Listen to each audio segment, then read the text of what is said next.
Good morning, good Wednesday morning, everyone. I hope you're having a great day. It is a beautiful, sunny, perfect day here in Minnesota. I don't say that very often, so when I do, I'm really excited. Summer really is the time to be here. We have amazing, amazing summers. So in the summertime, a lot of us like to kind of kick back. We go on vacation. We would like to bring a good book with us. So are you an avid reader? I know I am. For me, usually I've got 2 or 3 books going at a time. Usually one's work related, one is like a self-help or an inspirational book, and the third one usually is kind of just for fun. My favorites being historical fiction, because I love history, but history books can get really, really dull, and rather than being enjoyable, they put you to sleep. I don't know about you, but they definitely do for me. So with historical fictions, what I love about them is, you're learning tidbits of history. You're actually learning bits of facts, because they really are particular about that. They can't just make up history. But the fun thing is those facts are delivered through a really good story, whether it's a romance or there's always something fun going on. Some of them obviously are tragic, but I think what I love about them, and maybe this is just me, is most of them have a happy ending. I mean, let's be real. We're on summer, it's vacation, we want to read something fun, we want to learn something a little new, but what fun is a book if it isn't any fun? And it's tragic and it's boring and all of that. So, hi everyone, thank you for joining me today. For those of you who don't know me, I'm Denise Stegall. I am the co-founder of Living Healthy List, co-founder, CEO, and curator. Kind of juggle all 3 of those basically in one job. And I am the CEO, curator, and co-founder of Living Healthy List at livinghealthylist.com. where our goal is to bring you honest and reliable information on health, wellness, personal development, and bringing some fun back into your life. So that's what we're talking about today. We're talking about fun. So during the summer, especially on summer vacation, lament vacation. Sorry, I digress. We tend to travel, right? We tend, we're traveling, we're in a car, we're packing. I don't know about you, but as often as I travel, I'm still horrible at packing. I'm always packing things that I might just need. And let's be real, most of the time when you get to a place, if you need something, you could just buy it. So when I travel, I tend to travel with my Kindle. It's actually, this is actually a 2nd generation or a 3rd generation. Oh look, I have a birthday card in there. And so here's my little Kindle. As you can see, it probably needs to be plugged in because it hasn't been plugged in since my last trip was March the 8th when I got home. So this is a lot easier for me to pack. Of course, I have to remember the cord, which is always a little questionable. But my husband Mark, on the other hand, when he travels, he brings something more like this. See how thick this is? And this is a book that he brought with him when we were traveling in the Baltic area this past September. So it was actually it was a great book to have because we're visiting these places and we could go through the book. He could go through the book and kind of pull out the historical information based on where we were. So Baltic, we were in Copenhagen, we were in Norway, Sweden, Denmark. We actually went to St. Petersburg, Russia, which was an amazing trip. So it was really interesting to read ahead of time a little bit about that area because I don't know about you, but I went to school in the U.S. For most of us who went to school in the U.S., we don't really learn a lot about the Baltic states. Okay, I live in Minnesota, so we learn a little bit about the Vikings, but I didn't grow up here, so I really don't know what kids learn about that part of the world. So that was really, really interesting. But if you're, even if you're that casual reader, that summertime, books kind of come out early in the summer for summer vacations. Whether it's those juicy fiction or romance novels, those thrillers, or those honest to goodness, just great read stories. And we love those because they do provide us with some escapism. And isn't that the whole reason why we go on vacation anyway, to kind of escape, our regular daily life, and just to kind of rejuvenate and kind of just reconnect with ourselves and reconnect to nature, to each other, whatever that might be. And I think this year, a lot of us are enjoying staycations. Maybe you're sitting in your backyard by the pool. Maybe you're sitting upstairs on your deck, which is what I do here when the weather's nice. I have one of those swing chairs, and I go out there with a book, typically a regular book instead of my Kindle, and I'm just enjoying that. But think about it, if you're, maybe you're by the pool, floating on, one of those really cool floaties with an iced tea kind of, floating by. And hey, if it's after 5 o'clock, make it a Long Island iced tea, and I think that would be perfect, don't you? So the thing that I thought would be really interesting is to kind of look to see what was recommended. What are the books that are recommended? And I will put I'll put a link to each of these books. This is the Good Housekeeping. They have a top 25 list of books to read this summer. I've just printed out the top 4. I don't know why 4. I guess 4 fit on the page better. So I'm going to start with number 4. Number 4 is, that's the wrong page. Number 4 is a book called Friends and Strangers. Let's see if you could see that little picture there. It's called Friends and Strangers. It's not coming. It came in at number 4, and it's a little bit of a thriller. It sounds like it's a really nice story, but there's always a twist, and so it's a little bit of a thriller.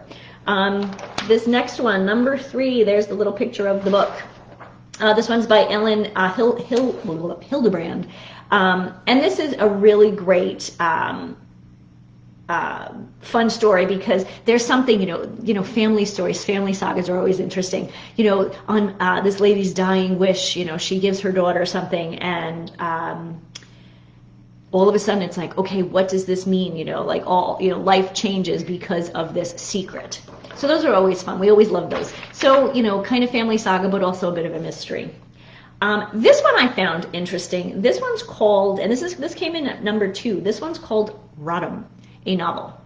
So obviously this is a book about Hillary Rodham Clinton, and so there's the photo there. That's her as a younger woman.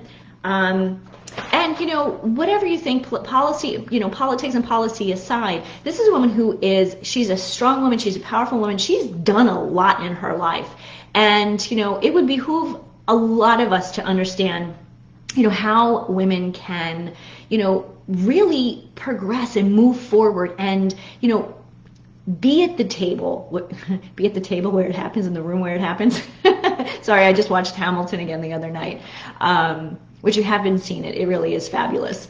But anyway, so this book about Hillary Rodham Clinton comes in number 2, and then this number 1. So here's the photo again. Number 1. This is a book called Big Summer. Imagine that. It's a summer book. It's about summer. It's a beach romancy kind of book. So those are great stories. Those are really great kind of escapism type stories, if that's what you're into. But I decided this year I wasn't going to read any of those. I mean, at some point I will. At some point I really will. But I have dozens. No, I fib. I have hundreds. We probably have into the thousands of books here in our house, between my bookshelf here, my bookshelf in my bedroom, the stuff that's sitting next to my bed, and then Mark in his office. He has an entire wall full of books, so he has a complete library up there. So I actually never ever, if I never wanted to, I never have to buy a book ever again. So I really decided, I'm going to read some of those books that I haven't read yet, or maybe maybe it's one of those books that I want to read again. Think about it. When was the last time you read the classics? And, I went to public school. We read a couple of things. We read Julius Caesar. We read Hamlet. Though I really wish they had started with Hamlet and not Julius Caesar. Like, why would you start with a tragedy? And of all, Julius Caesar, I think, is the most boring. But my opinion only. So, okay, fine. So Shakespeare's a little too much. Pride and Prejudice. That is a great one. Old English still, but Old English, but at least in English that we can all understand. One of my favorite when I was growing up, when I was in high school specifically, was an author called Thomas Hardy. And his books are Mayor of Casterbridge, Jude the Obscure, Tess of the D'Urbervilles. Really great stories. And what I love about them is there's always a heroine in these stories. You know, as an 17, 18-year-old girl, like, I wanted to read stories about powerful women. I still want to read stories about powerful women because I want to step in their shoes. I want to be that powerful woman. Not powerful in a bad way, but powerful in a way that is encouraging to other women, that uplifts other women and brings good, positive things into the lives of others. So what else? So included in my information today, hold on a second, I have a couple of great reads that are just books that I have had here. Okay, most of these I have read. But this one is awesome. This is called Mind Hacking Happiness. This is by a guy named Matt Hale. Matt and I had an interview in June, and you'll find it on livinghealthylist.com. And I think it's actually called, you'll find it on livinghealthylist.com. I'll actually post the link to it also in the comments here. You can see how simple, look at how thin that book is. This is a great starter book.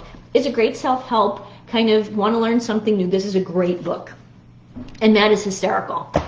So I encourage you reading the books, but I definitely encourage you to watch the interview because he really is a hoot.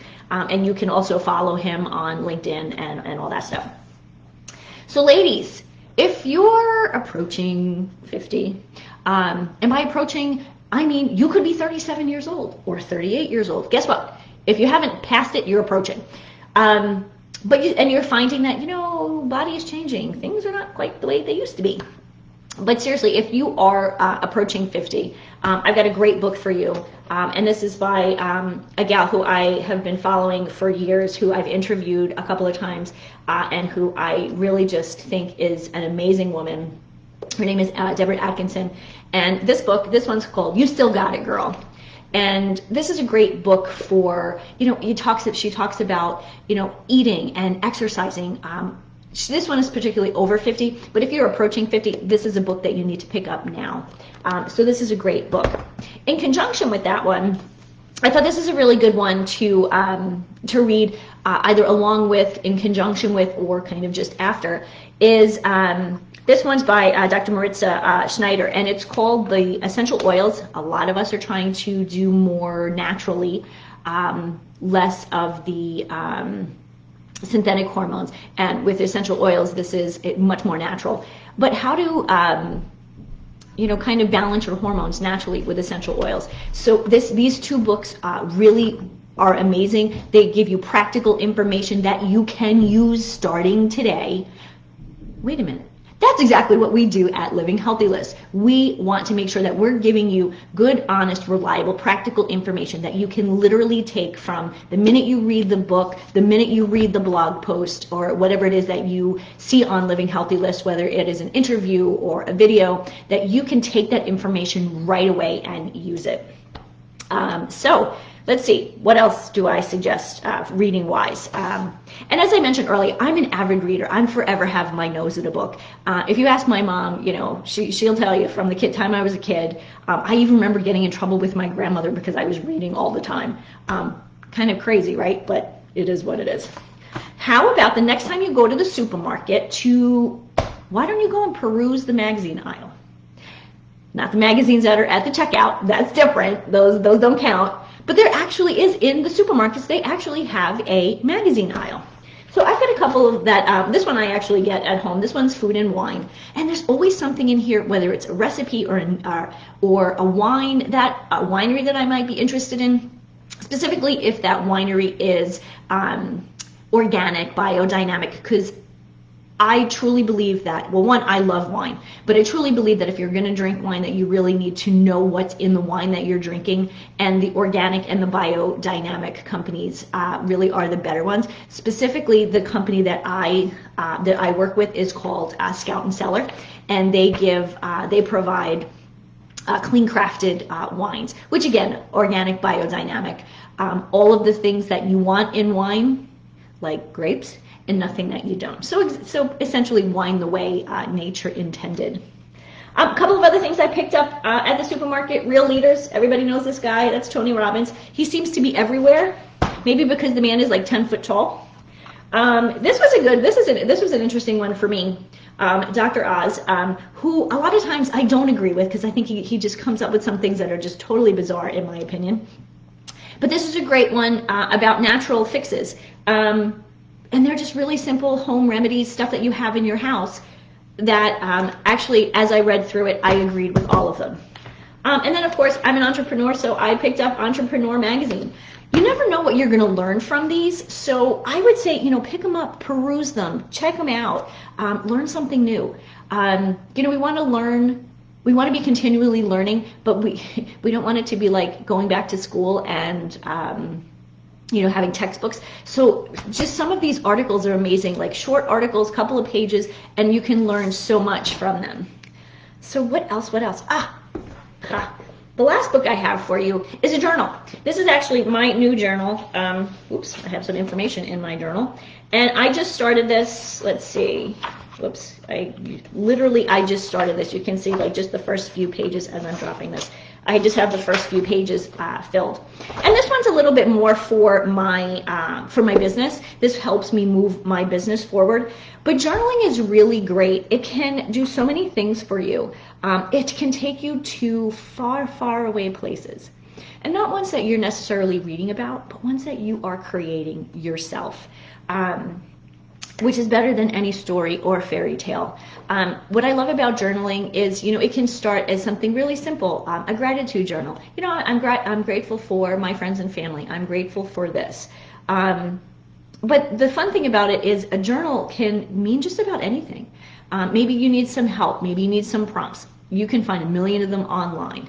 Sometimes I think the best thing is to just, kind of sit quietly and just let your pen flow. You'll be amazed at what you write. You'll be like, wow, I wrote that. The other thing that I think is really cool about journaling, in this way especially, is, maybe you start writing the book that you've always dreamed about writing. And all it took was, a few minutes every day for you to sit down with your journal. So whatever that might be. A couple of journal prompts that I always think are great. What is your mantra? What is your life purpose? Like, those are things that, you can keep coming back to day after day and adding to it and creating it and changing it. Because let's be real, you're not the same person you were 10 years ago. You're not the same person you were 2 years ago. So it's something that you can continually grow and create. So let's see, whether you choose any of these books that I've recommended, and again, I'll put the information in the comments. But what I will do is I hope that, whether you choose one of these books, whether you decide to use something that's in, health or wellness, personal development, or just for fun, I hope you enjoy it. So if you need a little help with the books, again, they'll be here. I will post them here in the comments. Or if you need a little bit more, go over to www.livinghealthylist.com. Check out our blog. Also, I don't know why I said it that way. Also, check out our library. There's a list of books in there that we recommend, the experts at Living Healthy List, recommend for you because they're some of our favorite books. So thank you for joining me. I hope you have a great day. It's Wednesday. It's Wonderful Wednesday. I guess with that, I will leave you with, I'm Denise Stegall with Living Healthy List. And until next time, I will leave you with our motto, healthy living, happy life. Have a great day. Enjoy the week, everyone. Bye.